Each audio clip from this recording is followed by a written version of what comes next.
کسی نے کہا ہے میرے والد صاحب کا انتقال ہو گیا ہے، کیا ہم ان کے نام کی قربانی کر سکتے ہیں؟ اس پر کیا طریقہ کار ہوگا؟ جی بالکل کر سکتے ہیں. نبی صلی اللہ علیہ وسلم نے 2 مینڈے ذبح کی، ایک اپنی طرف سے اور ایک امت کی طرف سے. اور آپ نے ایک دفعہ ایسا بھی کیا کہ ایک قربانی اپنی طرف سے اور ایک ان کی طرف سے جو قربانی نہیں کر سکے. تو اس لیے پتہ چلتا ہے کہ قربانی کسی دوسرے کی طرف سے بھی کی جا سکتی ہے. تو آپ نے مرحوم والدین کے لیے کر سکتے ہیں، صرف ابا سے کر لیں، صرف اماں کے لیے کر لیں، دونوں کے لیے کر لیں، کوئی حرج نہیں ہے. ہاں اب دونوں کے لیے کریں گے تو کیا ثواب تقسیم ہو کے ملے گا دونوں کو؟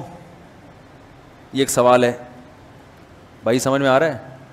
بھائی ایک بکرا، ایک دمبا یا گائے کا ایک حصہ آپ کے مرحوم والدین دونوں کے لیے کر لیا آپ نے، تو کیا آدھا آدھا دونوں کے لیے ہوگا یا دونوں کو پورا پورا ثواب ملے گا؟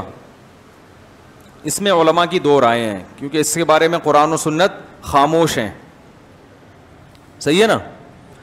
ابے بھائی بکرا ایک ہے اور ہو رہی ہے مرحوم ابا اور اماں دونوں کی طرف سے، تو کیا آدھا آدھا ابا اماں کو ثواب پہنچے گا یا پورے پورے بکرے کا پہنچے گا؟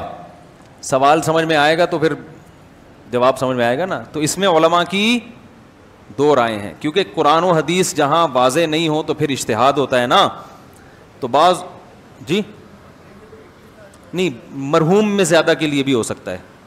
زندہ میں تو ایک کے لیے ہی ہوگا، جو مرحومین ہیں ان میں پوری امت کے لیے جب نبی نے کر لیا تو نا، تو آپ بھی پوری امت کے لیے بھی کر سکتے ہیں.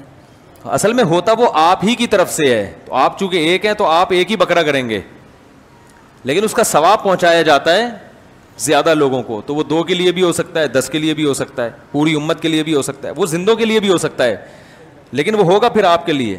لیکن جب آپ قربانی 2 کی طرف 2 زندوں کے لیے کر رہے ہوتے ہیں، پھر وہ دونوں کے لیے الگ الگ ہو رہی ہوتی ہے، اس میں ایک میں 2 آدمی شریک نہیں ہو سکتے. لیکن صرف ثواب پہنچانے کی حد تک جہاں تک بات ہے تو ثواب پہنچانے میں تو 10 کو پہنچا دیں آپ. تو اب علماء کہتے ہیں کہ بعض علماء کہتے ہیں ڈیوائڈ ہو کے پہنچتا ہے، صحیح ہے نا، اور بعض کہتے ہیں نہیں پورا ثواب اس کو بھی ملے گا، پورا ثواب اس کو بھی ملے گا. دونوں قول ہیں علماء کے. تو اس لیے افضل تو یہی ہے کہ ابا کے لیے الگ کر لیں، اماں کے لیے الگ کر لیں، افضل یہی ہے. اور اگر نہیں کر سکتے